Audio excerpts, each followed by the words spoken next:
Before this video starts, I want to say if you guys have any input you want to add, any piece of advice you want to add at the end of this video to help new players get through this rogue game mode, get to wave 300, get that exotic mount, please feel more than free to share it in the comment section below. This is constructive criticism shown. This is my advice. You may have piece of advice of your own that can help new players, and that's amazing. Put in the comments down below. And new players, if you're still struggling after some of these advice, look in the comments. I'm sure there's going to be 100 people trying to help you guys. Without further ado, let's get into the Rogue Guide.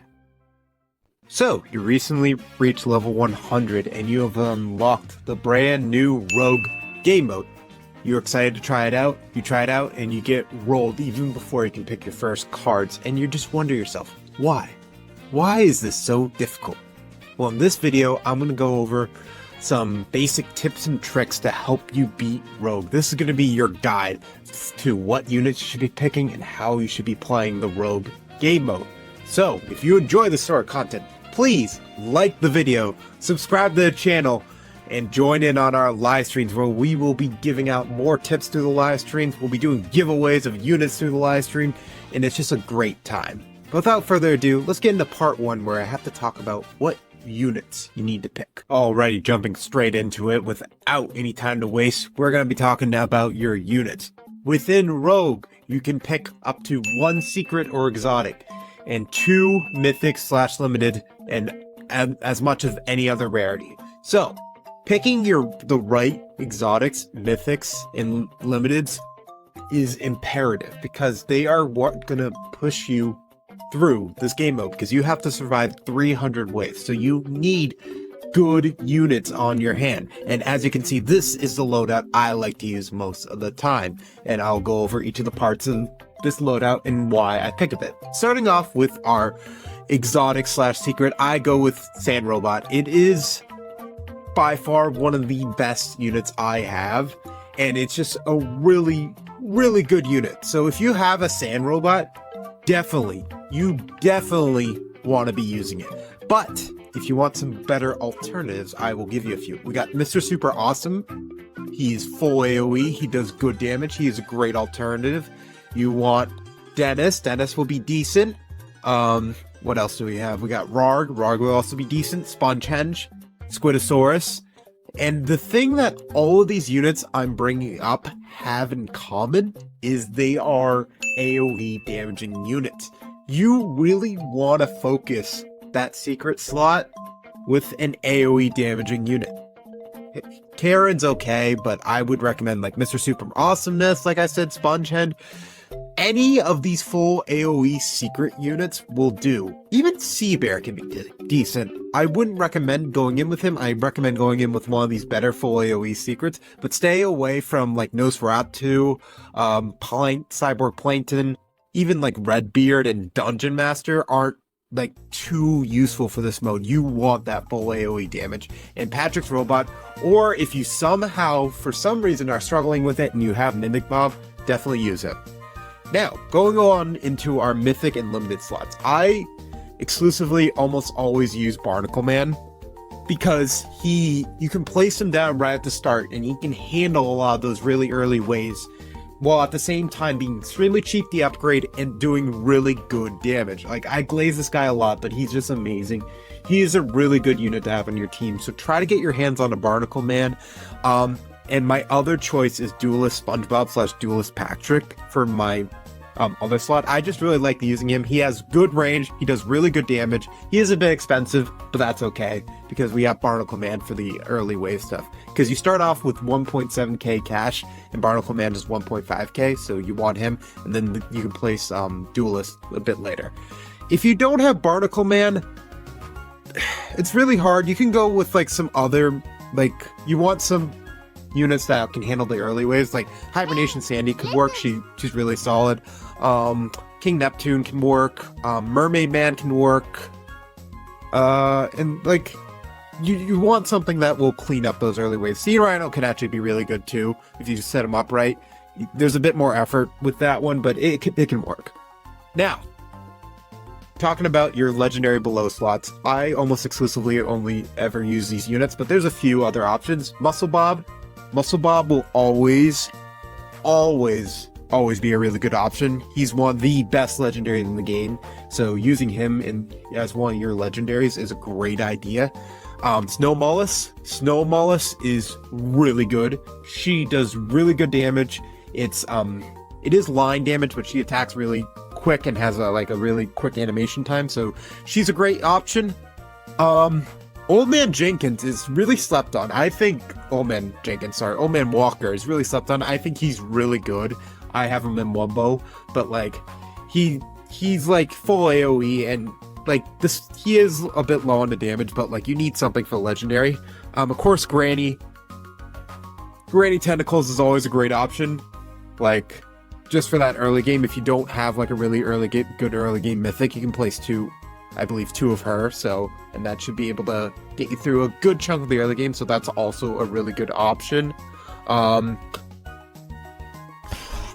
And like, there's not a lot within legendary below you can go. I can't really think of any. Dream Patrick can be okay. Misappears okay, JoJo's okay. You typically just want to stick with the ones I recommended because they're just all really solid units. If you need to go outside the bubble, you can experiment with some better units, but this is typically the loadout I go for. So try to go for something around here or something at least similar. Like, you can probably swap out some of these legendaries and be okay, but like when it comes to like the exotic and mythics, you want to stick to full AoE. Full AoE will carry you all the way down. It's the best damage type in the game. And yeah, so this, if you need to, take a screenshot of this loadout so you can try to get this or something similar. Now, let's go into the actual game and talk about how you should be playing this Rogue game mode. Alrighty guys, as you can see, I am starting a brand new Stage Fist level. And so I want to talk about picking your first card because this is obviously one of the most important picks. You want to read the cards and you want to pick the cards that really don't nerf your gold progression and give you like a decent enough buff. So if you look at the cards we have here right now, this is not really a good option. This would be decent later in the game where you can just stack up some chests, but right now this is not good. This is also not good because, as you can see, it nerfs our gold, and we need gold really early on in the game. While this one is going to be our best option since the positive and negatives are about equal. So keep that in mind with your first card. Look at the positive, look at the negatives, read through, think about what you need. What you need in the early game is gold, and anything that nerfs gold and like doesn't really give you a good enough bonus is stuff you want to avoid. While something like this, the downside is pretty negligible. So we'll just go with that. As you can see, I placed my first Barnacle Man. I placed him in a spot that can cover as much area as we can. We'll get up to 5x speed. As you can see, he will eventually have full map coverage, especially once we get some range buffs. And just so you know, for this, I'm not using any pets because I don't want you to feel like you need to use like OP pets, but just use the best pet you have and you should be good. Right now we're doing pretty good. I'm going to place a MuscleBob right here that will help take out the boss. So this is typically what I like to go with in the beginning. I like to get both my Barnacle Mans in them because they can handle a lot of the really early game, and then start placing my MuscleBobs right here on this corner. This is like really my best spot, and I'm so used to having potty, so we can have 3 of these down and just have them all priority towards boss. And then now that we've done that and we saved up enough money, we can start placing our sand robots. I'm only going to place one. I know I have sidekick on it, but you can totally do this with one, and I want to show you it is possible. So typically in the early game, I like to get all my units down, so I'm going to place down my Old Man Walkers right here, because this is the most area they'll cover. And I'm going to place my Snow Mollusk right here. I know my units are super leveled up too, but like I said, even like you need these units leveled up a little bit, but you don't need them leveled up as much as me. As you can see, that my units are going to crush through this. And we got another one. This is a no-brainer for me. This one right here gives 10% range for 5% damage. That range buff is going to be super helpful for our units, so always go with that. And yeah, we'll see once curse cards come in, like how it plays in this. Every match is different. Like, I wanted to re-record this because I actually had a recording of this earlier set up where I had pets and stuff like that, and I feel like you guys should see it raw, basically no pets, like not taking advantage of my Neptune's Crown. Like, these are all pretty base level units that you should have your hands on. With this, And like even with slightly weaker units, you could totally do this. So just level up what you feel like is doing the best. Should mainly focus like your Barnacle Mans, your Sand Robots, and your Muscle Bobs. Getting your Muscle Bobs leveled up is also great because they will be your main boss killers. And then moving forward to like, you know, your Duelist. Your Duelist is mostly just there for some good damage. But as we get further in the match, and like I can talk about curse cards once I finally get one, I'll skip ahead to like some important points and stuff like that. Just as we move along, this is going to take a long time because it is 300 waves, so make sure you set aside enough time to get this done. But it should take like around 30 to 40 minutes, give or take. But I'll skip to when we get our first curse card, and we'll go from there. Alrighty guys, as you can see, we got our first curse card, and this is actually one I've never seen before. -1 random loadout slot. What does that mean? Okay, well, we can burn it right now.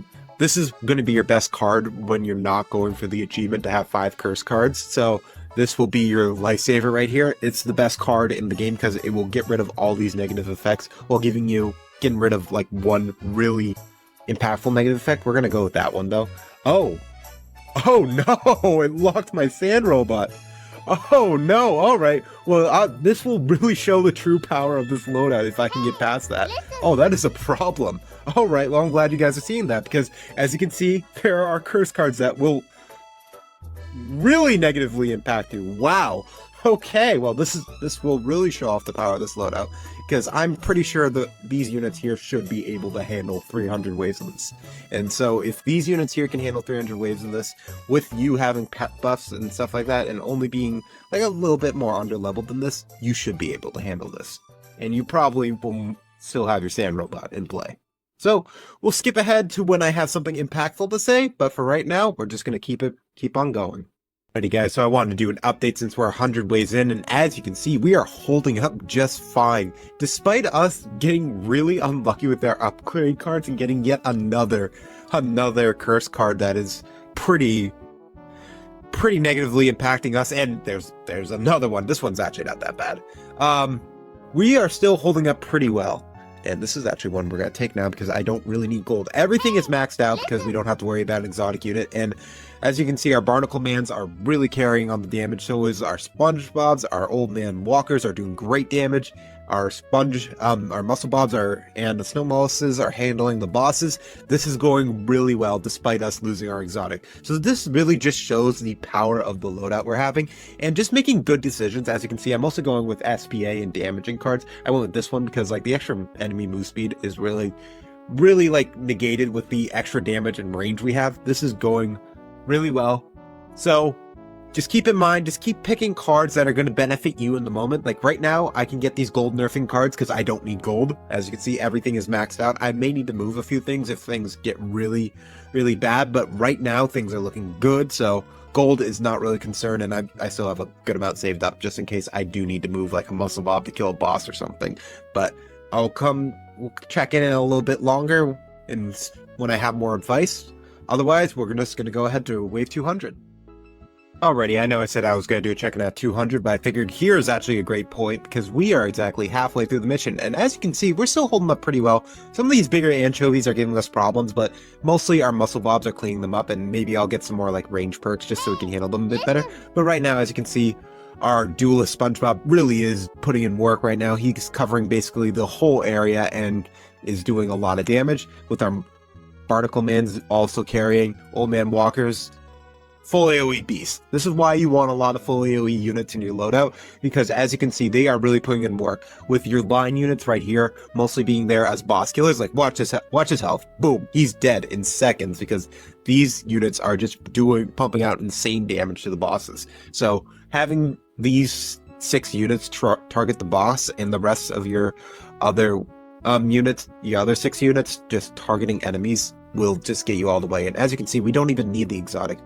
Even with the curse we got, we are still holding up just fine. As you can see, these are the cards I'm using. I'm using a damage buff with a little bit of extra enemy speed, which is not a big deal, and an SPA buff with a bit of extra enemy HP. Also, pros outweigh the con this one, so this is just a no-brainer one to have. This one is just extra damage is always good, and extra enemy speed isn't really going to affect us too much because our units are attacking really fast, so we are doing just fine.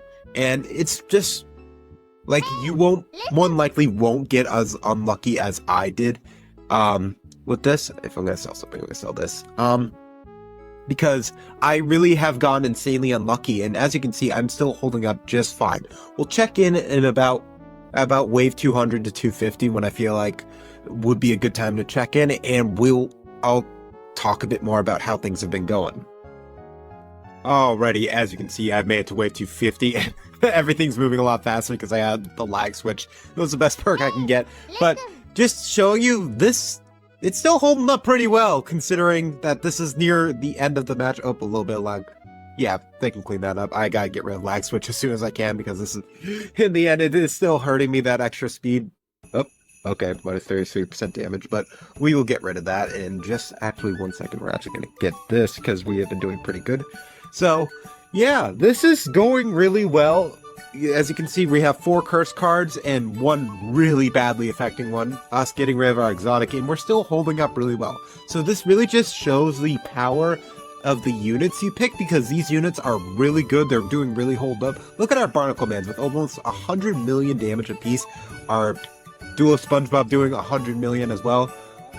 Our boss killers right here doing upwards of 10 million. Honestly, not a lot, but they've been really helping out with the bosses, which is what our full AoEs are going to struggle with. So just keeping that in mind, and just with your units placements, like placing your line ones in the back with boss priority is always really helpful, because they're just going to help you kill those higher health enemies, and your full AoEs will take care of the smaller ones. So honestly, I'm going to skip to the very end and show you that we've completed it first of all, and like kind of like wrap up all these tips into a nice neat bow.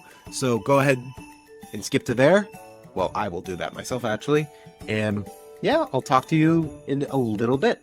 Alrighty guys, as you can see, I've already got my last card. So this is honestly a very unlucky run with the cards I've been getting, and despite that, our units have been crushing it. As you can see, they have barely ever gone past the dump. So honestly, this loadout is one you should definitely, like, just watch this boss. Boom, he didn't even make the dump, and that's one of the final bosses in the whole thing. So, honestly, this is just a really good loadout. So, just go with 4 full AoEs and 6 boss killers that you can just keep back here. Use whatever pet you have, your best pet that you have, and it will just buff them up even more. Just making this even as easy as possible on you, because I know you won't have level 100s like I do, but, like, still, I didn't even use Sand Robot for like half of that, over half of that, and we still managed to beat it with no problem. So just keep in mind the units you're using. Honestly, I went on for 5 minutes about units because it's so important. And yeah, Muscle Bob, Snow Mollusk are going to be your boss killers, and then everything else is just going to clean up a bunch of the smaller units and do a ton of damage to the bosses as well. So keep that in mind. And really, like, to wrap everything up in a nice neat bow, pay attention to what your cards are doing. You want, typically, if all the positives outweigh the negatives, they're worth it cards to go for. Remember, in the early game, stay away from the coin nerfing cards. Stay away and instead get a bunch of the other stuff, like get more damage and stuff like that, because you're going to be upgrading your units, so you want them to do as much damage as possible. And then in the later waves, you want to actually get all the cards that nerf cold progression, because it doesn't matter at that point. You have your units maxed out or mostly maxed out, and just maxing and just getting coins is just going to be there for insurance, which you're more than likely not going to need. So, if you enjoyed that, you learned a few things, please like and subscribe. Like the video and subscribe to the channel, and join in on the live streams. And make sure to check in for more content, because I'm going to be making more videos like this. I'm going to be making more guides for whatever you guys request and you think you need help with. But without further ado, that's all I have for you guys today. Catch you in the next video. Goodbye.